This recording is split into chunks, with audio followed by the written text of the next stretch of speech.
ഇമ്മക്കുട്ടി എവിടെയാ പോകുന്നത്? കാണാൻ ആരുടെ വീട്ടിലാ പോകുന്നത്? ബിട്ടിന്റെ വീട്ടിൽ പോവാണോ? വാ പോകാവേ, നമുക്കിപ്പോൾ പോകാം. ഇവിടെ വേണ്ടേ? ഇവിടുത്തെ ആൻറ്റി ചെയ്യുന്നത് കാണണ്ടേ? കാണണ്ടേ? പൊക്കോ, വാ വാ വാ. ഈ വീടല്ലേ, ചപ്പല് ശരിക്കും ഇട്ടേ.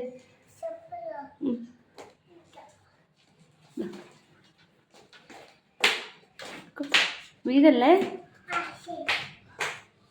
അമ്മയും വരുക.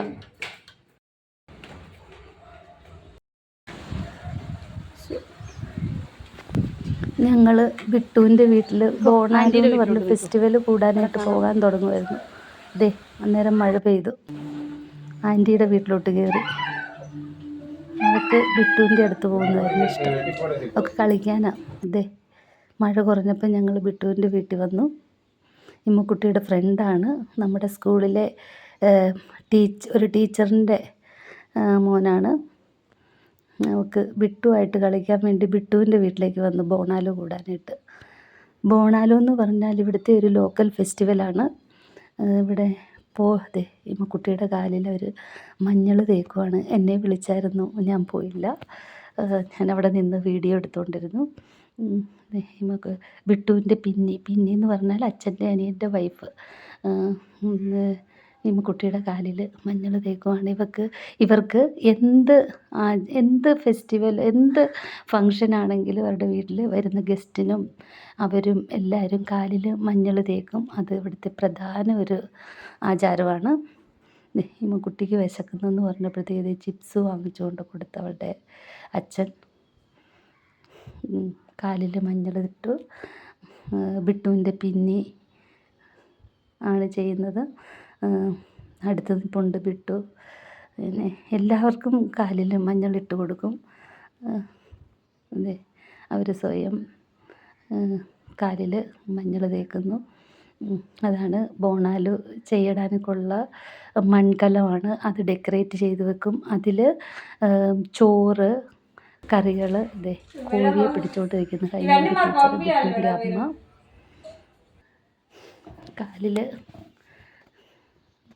എല്ലാവരുടെയും കാലിൽ മഞ്ഞളിട്ട് കൊടുക്കും. ഇത് പ്രധാന ഒരു ചടങ്ങാണ്. ഇവരുടെ ഏത് ഫങ്ഷനാണെങ്കിലും ഇതിൽ ഉള്ളതാണ്. എല്ലാവരും പരസ്പരം കാലിൽ മഞ്ഞളിടും. പിന്നെ ഈ ബോണാലു ഫെസ്റ്റിവൽ എന്ന് പറഞ്ഞാൽ ഓരോ ഊരിനും അതിൻ്റെ ദേവതയുണ്ട്. മെയിനായിട്ട് പോഷമ്മ എന്ന് പറഞ്ഞ ദേവതയാണ് ഇവർ പൂജ ചെയ്യുന്നത്. അത് ആ ഊരിൻ്റെ ദേവതയാണ്. പിന്നെ ഊരിനെ രക്ഷിക്കുന്നതും കാത്തു രക്ഷിക്കുന്നതും ഒക്കെ പോഷമ്മയാണെന്നാണ് ഇവരുടെ വിശ്വാസം. ആ പോഷമ്മ ദേവതയ്ക്ക് വേണ്ടി ഇവർ ഈ ഒരു ദിവസം തലയിൽ കുടത്തിൽ ഉള്ള വിഭവങ്ങൾ എന്ന് പറഞ്ഞാൽ ചോറും കറികൾ അങ്ങനെയുള്ള വിഭവങ്ങളുമായിട്ട് പോഷമ്മയ്ക്ക് കൊണ്ട് സമർപ്പിക്കുന്നതാണ് ഇന്നത്തെ പ്രധാന ചടങ്ങ്. അതിനുവേണ്ടി ഒരുങ്ങുകയാണ് എല്ലാ വീടുകളും. ഇതിനൊരുങ്ങും. ഇതൊരു കാർഷിക ദേശമാണ്. കൃഷിയുമായിട്ട് ബന്ധപ്പെട്ട് കിടക്കുന്ന സ്ഥലമാണ് ഈ വില്ലേജ്. ഇതിൽ അപ്പോൾ അവരുടെ കൃഷിയെ സംരക്ഷിക്കാനും കാർഷിക വിളവുകൾ നല്ല രീതിയിൽ ആകാനും എല്ലാം പോഷമ്മയെ സംതൃപ്തിപ്പെടുത്തുക എന്നുള്ള ചടങ്ങാണ് ഇപ്പോൾ നടക്കുന്നത്. പോഷമ്മയ്ക്ക് കോപം വന്നാൽ അത് അവരുടെ വിളവുകളെല്ലാം നശിക്കും എന്നൊക്കെയാണ് അവരുടെ വിശ്വാസം.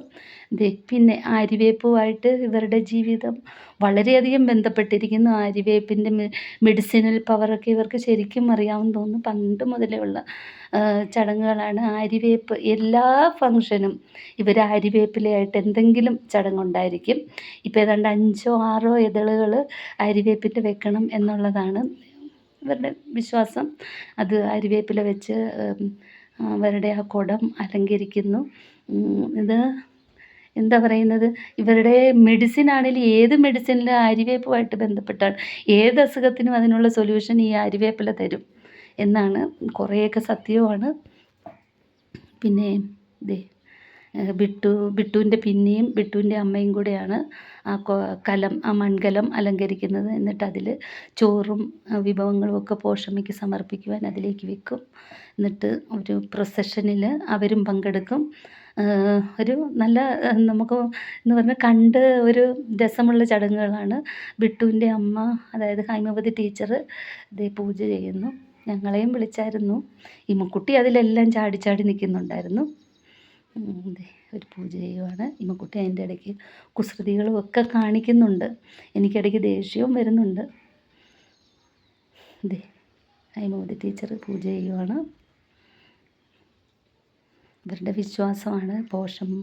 പണ്ടത്തെ ആചാരമാണ്. പണ്ട് മുതലുള്ളത് അതിപ്പോഴും കണ്ടിന്യൂ ചെയ്യുന്നു. ഈ നാട് മുഴുവനും നമ്മളും ഇതിൽ സഹകരിക്കുന്നു. കാരണം നമ്മൾ ഇത്ര 10-16 വർഷമായി ഇവിടെയാണ്. അന്നേരം ഇവർ നമ്മളോട് സഹകരിക്കുന്നുണ്ട്. ഇവിടുത്തെ ഏകദേശം ഉള്ള മിക്കവാറും എല്ലാ വീടുകളിൽ നിന്നുമുള്ള കുട്ടികൾ നമ്മുടെ സ്കൂളിൽ വരുന്നുണ്ട്. എന്നിട്ട് നമ്മൾ അവരുമായിട്ട് സഹകരിക്കുന്നു. ഈ കാലിൽ മഞ്ഞൾ തേച്ചിട്ട് ഇമ്മക്കുട്ടി കാല്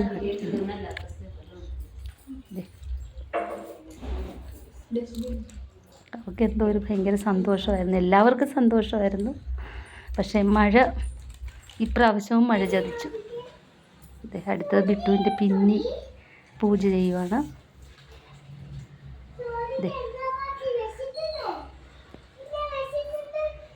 അവരുടെ വിശ്വാസം, അവർക്ക് പോഷണയിൽ ഭയങ്കര വിശ്വാസമാണ്.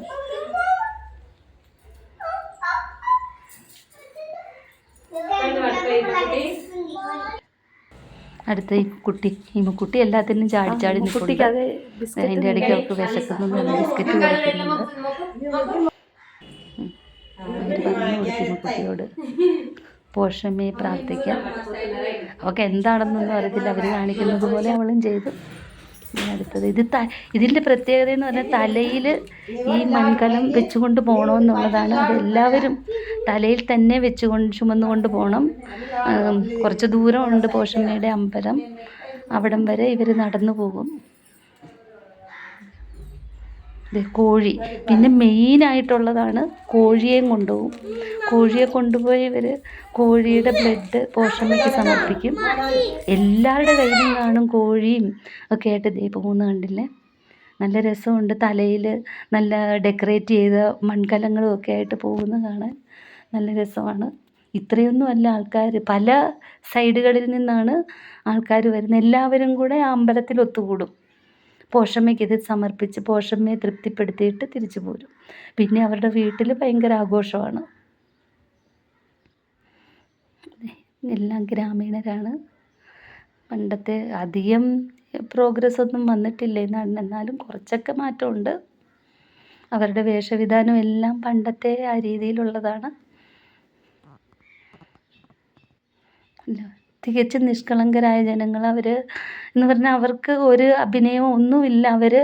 അവരായിട്ട് പച്ചയായ മനുഷ്യർ.